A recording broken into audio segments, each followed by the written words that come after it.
Hello everyone, कैसे हैं आप लोग? आई होप अच्छे ही होंगे। तो वेलकम आपका मेरे चैनल सुनीता शर्मा मन की बातें मन के काम।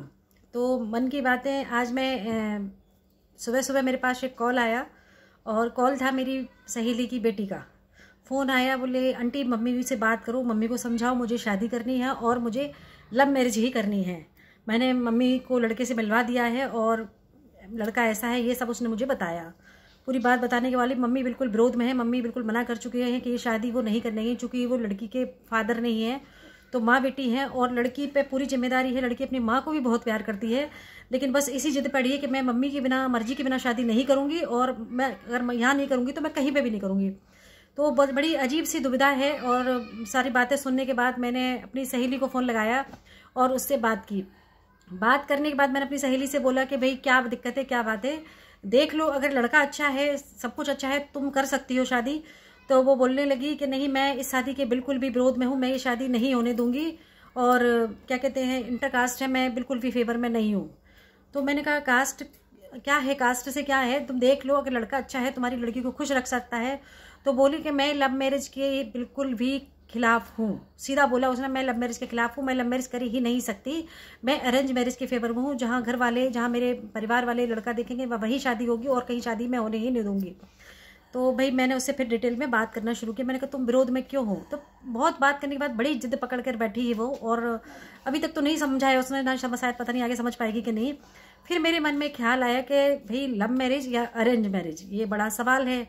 फिर मैंने दो यंग बच्चों से बात की, पहले एक बेटी से बात की। मैंने कहा भाई लव मैरिज या अरेंज मैरिज? तो उसने बोला कि अरेंज मैरिज सही रहती है आंटी, कि अरेंज मैरिज सही रहती है, क्योंकि अरेंज मैरिज में अगर कोई दिक्कत आती है, कोई परेशानी आती है तो घर वाले सपोर्ट करते हैं, और लव मैरिज में हमने शादी की तो छोड़ देंगे, भाई तुम जानो, तुम्हारा काम जाने, मरो जियो, कोई लेना देना नहीं है। तो मैंने उसको बोला कि भाई मैं कितने ऐसे अरेंज मैरिज वालों को जानती हूँ जहाँ शादी के बाद अगर सब कुछ बिगड़ गया, लड़का अच्छा नहीं निकला, फैमिली अच्छी नहीं है, तो भाई लड़कियों को एंड टाइम तक प्रेशर होता है कि भाई नहीं, अब तुम्हारी किस्मत में था, अब तुम्हें इसी बंदे के साथ निभानी है, इसी के साथ रहना है और तुम्हें यही रहना पड़ेगा, और दुनिया भर की पंचायतें लगेंगी, सब कुछ समाज में बैठा जाएगा, उठा जाएगा, और एंड आखिरी में ये निष्कर्ष निकलता है भाई कि लड़की को निभाना ही पड़ेगा चाहे कुछ भी हो, और लड़की को जबरदस्ती करके वहाँ भेज दिया जाता है। तो क्या ये निभाया अरेंज मैरिज करके उन घर वालों ने? क्या उनका फर्ज नहीं बनता था कि अगर उनकी बेटी खुश नहीं तो उस बेटी को सेपरेट कर दिया जाए या उसको उसके पैरों पे खड़ा किया जाए? नहीं ना, भेज दिया। ये सपोर्ट है? मैं तो नहीं समझती कि ये सपोर्ट है। फिर मैंने एक और को फ़ोन लगाया तो वो बोली कि ना मैं तो लव मैरिज के फेवर में हूँ। मैंने कहा तुम लव मैरिज के फेवर में मतलब? बोले हम किसी बंदे को जानते ही नहीं है, और जानते नहीं है तो उसको शादी कैसे कर लें? तो फिर मैंने कहा कि मैं कितने ऐसे बच्चों को जानती हूँ जो 8-10 साल से एक दूसरे को रिलेशन में थे, जानने के बाद जब उन्होंने शादी की और शादी के बाद स्थिति बिल्कुल उल्टी हो गई। एक 6 महीने बाद उनके झगड़े शुरू हो गए और 2 साल बाद तो उनके तलाक हो गए। मैं कितने 1-2 बच्चों को ऐसे जानती हूँ। सवाल वही बार हम फिर खड़े हैं कि लव मैरिज या अरेंज मैरिज। तो मेरा, सबके अपने अपने पॉइंट ऑफ व्यू हो सकते हैं, सबके अपने अपने विचार हैं। कोई लव मैरिज बोलेगा, कोई सही अरेंज मैरिज बोलेगा। और मैं कितनी ही ऐसे अरेंज मैरिज वाली, जहाँ मैं रह रही हूँ नोएडा में, जहाँ कितनी ही ऐसी लव मैरिज वाली फैमिली हैं जो मेरी फ्रेंड हैं, वो कम से 10 साल, 15 साल, 16 साल से शादी के बाद इंटरकास्ट मैरिज है और बहुत अच्छी लाइफ चल रही है उनकी शादी के बाद, बहुत अच्छी। और ऐसी भी हैं मेरे अरेंज मैरिज वाली, वो रो रही हैं। तो भाई सबके अपने अपने पॉइंट ऑफ व्यू है, सबकी अपनी अपनी राय है। और मेरा तो मानना ये है कि भाई कोई भी हो, सबसे पहला जो काम जरूरी वो है कि दोनों को, चाहे वो लड़का हो चाहे लड़की हो, दोनों को अपने पैरों पे खड़ा होना बहुत जरूरी है। क्योंकि जब अपने पैरों पे खड़े होंगे तो अपने लिए जिम्मेदारी समझेंगे, अपना पूरा उनका वो रहेगा।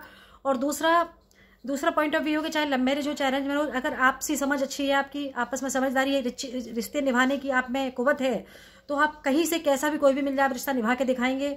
और अगर आप तोड़ने पर बैठे हैं तो फिर आपको कोई दुनिया की कोई ताकत नहीं है जो रिश्ते बना दे। तो भाई वही अंडरस्टैंडिंग वाली बात है, चाहे लव मैरिज हो चाहे अरेंज मैरिज हो, अगर आपसी समझदारी अच्छी है, आप दूसरों को सब कुछ लेकर चलने वाले हैं, जिम्मेदारियां निभाने वाले हैं, तो अच्छे से चल जाएगा। होता क्या है ना, लव मैरिज के बाद क्या होता है कि भाई लड़के लड़के पहले तो सब कुछ बाबू सोना में उनकी ज़िंदगी निकल जाती है, और शादी के बाद जब जिम्मेदारियां आती हैं तब उन्हें स्थिति पता लगती है, तो फिर उनमें ये लड़ाई का जरिया बनता है, उनकी चीज़ें निकल कर आती हैं।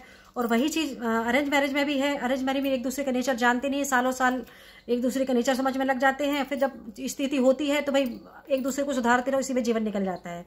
तो मेरा कुल मानना है, चाहे घर वाले, चाहे समाज, चाहे कोई कुछ भी बोलता रहे, जब तक आपकी आपसदारी की समझ अच्छी होगी, आप चाहे लव मैरिज करें चाहे अरेंज मैरिज करें, रिश्ता एक बार बन गया है तो उसको दिल से निभाइए और मरते दम तक निभाइए अच्छे से। दोनों तरफ से निभाना चाहिए रिश्ता, एक तरफ से कभी कुछ नहीं निपटा।